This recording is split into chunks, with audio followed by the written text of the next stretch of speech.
की बार का सबसे बड़ा अनुभव तो मेरा ये है, मैं कभी भी आज तक जब तक बाबा की जान में चली हूँ, जैसे मैं कभी भी 18 जनवरी को नहीं गई थी। इस बार ना मेरा संकल्प चला ऐसे ही कि बाबा तू कभी 18 जनवरी को नहीं बुलाता मुझे।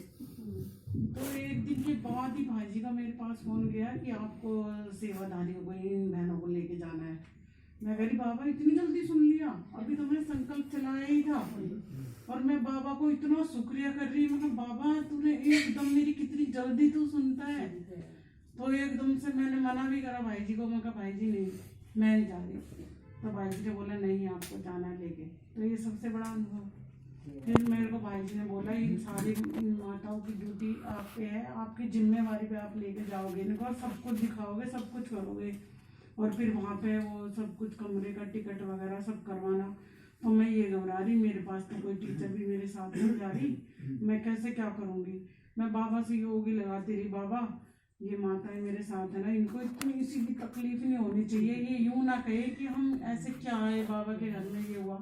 तो जैसी वहाँ पे हमने शांतिवन में एंट्री करी, जाती मैंने कहा बाबा माताओं को ना नीचे ही मिल जाए, हम चले जाएंगे वहाँ पे, पर माताओं को नीचे मिलना चाहिए, इनको कोई कष्ट ना हो। तो जैसे ही मैंने भाई जी ने बोला था कि मेरे को कि हिम्मत करके शेरनी बन के जाओ, सब कुछ करोगे, डरना नहीं है कुछ भी। तो मेरे को भाई जी की भी और बाबा की बातें याद रही। जैसे ही मैंने उसमें एंट्री करवाने में गई, तुरंत ही बिल्कुल खाली मैंने जाके दिया, फटाफट हमारे रूम वगैरह मिल गए। तो वो भाई कह रहे 2 माताओं को ही मिलेगा यहाँ पे। मैंने कहा नहीं भाई जी आप ना हमारी 3 माताओं का कर दो यहाँ पे। तो एकदम मैंने बोला भाई जी कर दो प्लीज। तो उन्होंने एकदम से 3 माताओं का वहाँ पे मिला। फिर सुनीता बहन कहने लगी, मैं कहा आप हमारे साथ चलो वहाँ पे। कहने लगी नहीं मुझे भी माताओं के पास रहना, सुमन माता के पास। वहाँ चले गए। फिर मैंने सोचा, मगर वहाँ पे बाबा से मैंने योग लगाया कि बाबा माता सुमन माता का मुझे डाउट था कि ऊपर घूम के आना है, इनको लेके जाना पांडा भवन। मैंने बाबा से बोला कि क्या करना है, मैं बाबा के घर के यज्ञ के पैसे वेस्ट ना हो, तो 7 सीटर तो करनी थी। मैंने 2 बार कॉल करा कि माता से पहले पूछो वहाँ पे घूम, माता ने एकदम हाँ बोला कि हाँ मैं चलूँगी। और देखो बाबा की इतनी कमाल, जो माँ चलने में वो हो रही है माता जी, वहाँ पे ऐसी उड़ी उड़ी घूम रही है। बिल्कुल एक बार भी ये नहीं उन्होंने माँ से बोला कि बेटा मैं थक गई मुझे कहीं बिठा दो। हम बोलने मगर माता जी हमारे हर जगह साथ, कहीं पे भी जाने को मना नहीं कर रही है। हमने मानसरोवर के लिए वो हमने माता सो रही थी, हमने सोचा कभी माता जी जाए नहीं, इनको ऐसी दिक्कत है। माता ने बोला नहीं मैं जरूर जाऊंगी, फटाफट हमारे साथ गई। और बाबा ने इतना मतलब कि मेरे साथ बाबा ने इतना वो सहयोग दिया, जिस चीज को मैं ये डर रही थी ना कि ये नहीं होगा, नहीं बाबा ने बोला बच्ची नहीं सब कुछ होगा, तो चल के देख। फिर जब वहाँ पे ना हम क्लास में बैठे थे, हमें एक ही क्लास करने को मिली क्योंकि भाई जी ने बोला था ये नए भाई बहन है इनको सबको दिखाना।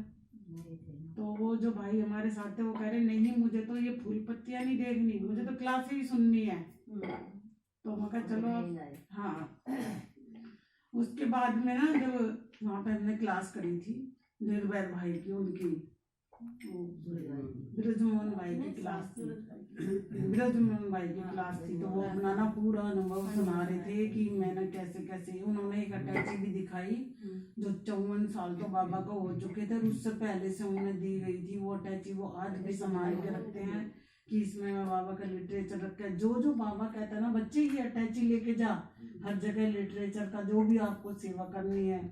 तो उन्होंने एक बात सुनाई थी आशा दीदी ने कि जो दीदियां जाती थी ना सेवा पे, तो जैसे सौगात मिलती है ना, तो बड़ी बड़ी सौगातें मिली। एक माता ने चलते चलते ना इतनी सी पोटली में चने दे दिए छील के ऐसे उनको कि ये मुझे मेरे बाबा को दे देना। तो उन्होंने बोला वो आई सौगात लेके, सारी सौगात तो उन्होंने बाबा को दे दी और एक चने की पोटली भंडारे में रख दी कि ये क्या बाबा को दूंगी मैं। तो उन्होंने जैसे ही बोला कि बाबा ये सारी सौगातें मिली हैं और एक चने की पोटली में भंडारे में ही छोड़ी है। उन्होंने बोला नहीं बच्ची पहले उस पोटली को ही लेके आओ। देखो कैसे। तो तो जैसे ही वो करे पोटली लेके आए, बाबा ने देखा, पहले वो भूंगड़े बोलते थे ना, कह रहे एक छिलका उतारना मुश्किल होता था। तो बाबा ने जैसे पोटली खोली तो उन्होंने बोला कि ये तो हीरे मोती हैं। और उस माता ने कैसे वो एक एक छिलका छीला होगा और ये पोटली बनाई होगी। तो बाबा की आंखों में आंसू आ गए थे, और मैं जब वो सुना रहे थे तो मेरी आंखों में भी आंसू आ गए थे कि सच्चे दिल से अगर कुछ करना चाहो ना तो भगवान जरूर स्वीकार करता है, क्योंकि वो दिल वाला सच्चे दिल पर राजी होता है, झूठे दिल वालों पे नहीं, जिसे अपने उसका अहंकार होता है, जो देही अभिमानी बनके और जो बाबा के यज्ञ में और उससे चाहे थोड़ा सा भी हो जो सफल करता है ना, बाबा उसी का मंजूर करता है ना। बतेरे करोड़पति बैठे हैं, चाहे तो 1 मिनट में कुछ भी कर दे, मगर बाबा किसी का नहीं लेता। किसी में दम ही नहीं है जो बाबा के अनुसार कोई कुछ करके दिखा दे, एक कदम तो उठा दे।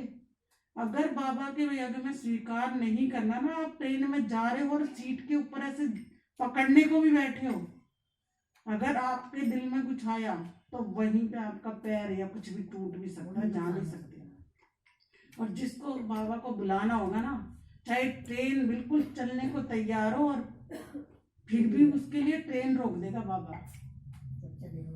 क्योंकि मम्मा के साथ ये हुआ, वो चली तो ट्रेन का टाइम हो गया, चलने लगी ट्रेन, मम्मा पीछे रह गई तो ट्रेन रुक गई और बाबा ने ट्रेन में उनको चढ़ा दिया। तो इतनी बाबा की शक्ति है, जो सच्चे दिल से बाबा को साथ लेके चलोगे ना तो हर कार्य पूरा होगा, क्योंकि जिम्मेदारी बाबा की हो जाती है।